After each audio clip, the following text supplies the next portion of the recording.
is my version of the bird with golden feathers. Cibola and Kawende lived in a simple hut not far from the southern branch of the Rukuru River in Malawi.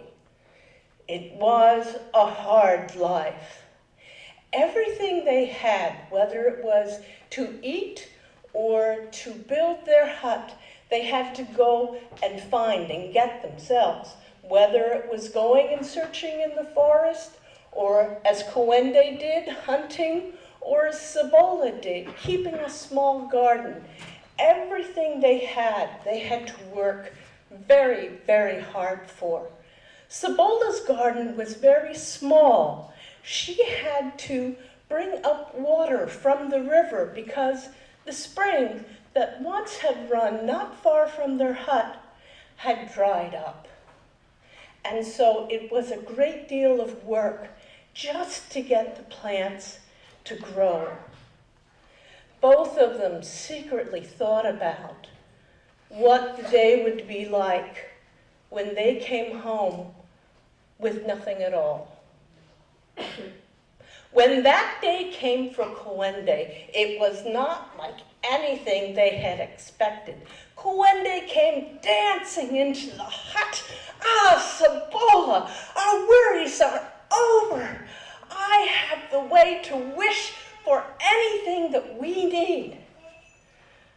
Cibola looked at her husband and wondered if he had had a little too much sun. "What do you mean? What do you mean, Kawende?" "Cibola, you know that bird that I've told you about, the one that follows me when I go hunting? Well, today, that bird was caught in the second last trap that I checked." Cibola looked. "Well, where's the bird?" "No, Cibola, no, you don't understand. The bird spoke to me. And you know, as well as I know, you don't kill an animal with that kind of magic.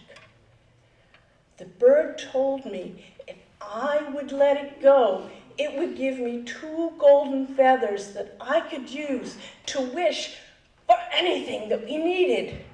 The only thing that I have to do is to not tell anyone other than you about the gold feathers.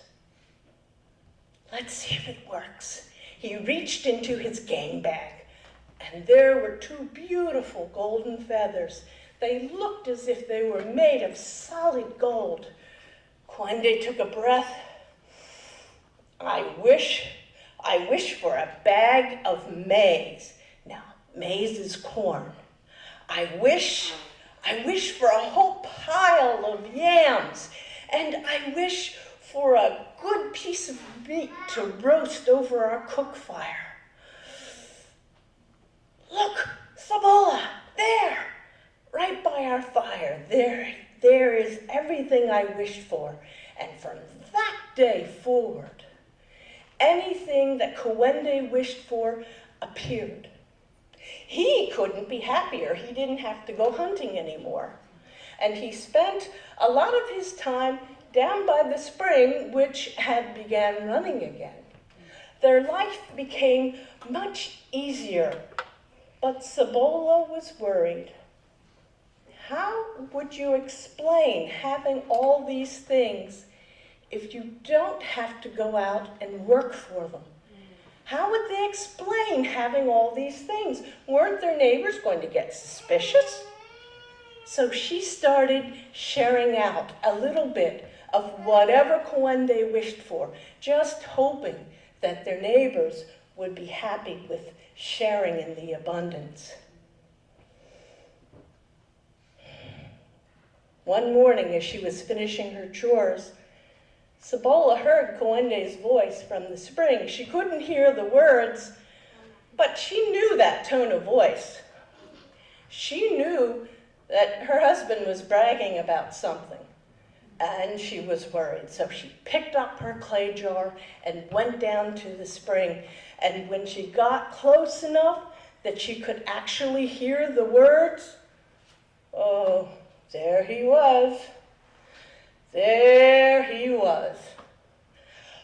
Yes, I was wise enough to know not to kill the bird with the magic, and so now I have the magic, and I can wish for anything that we need.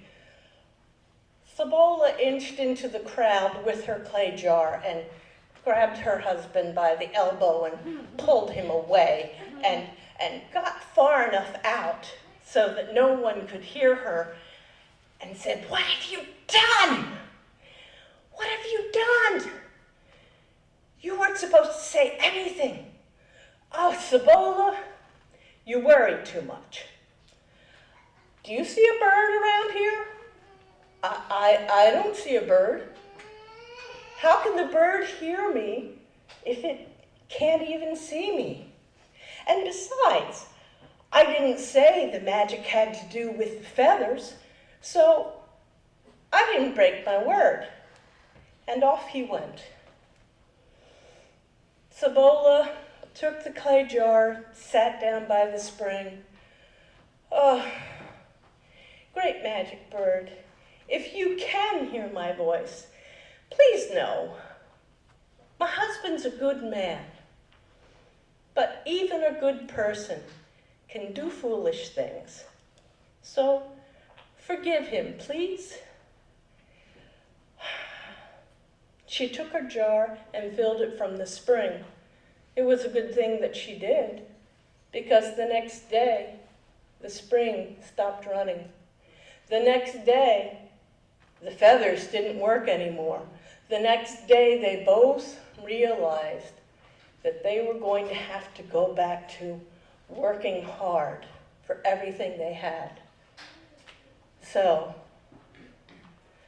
Kawende went back to hunting, and Sabola went back to trying to keep a garden, though the garden she had enlarged when the spring started running was now starting to die back.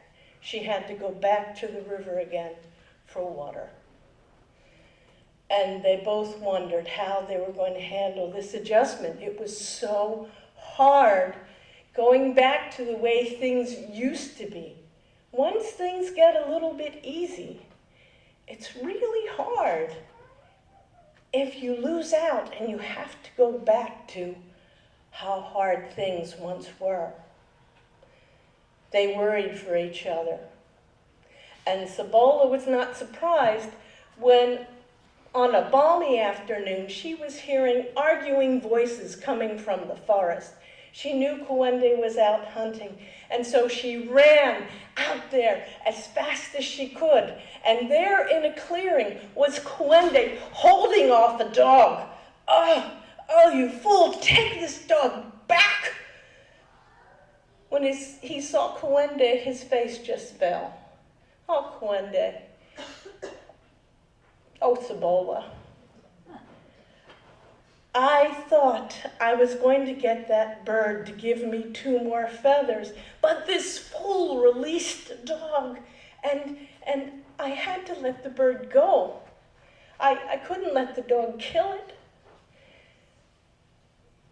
Sabola said, "Well, Kawende, you're right.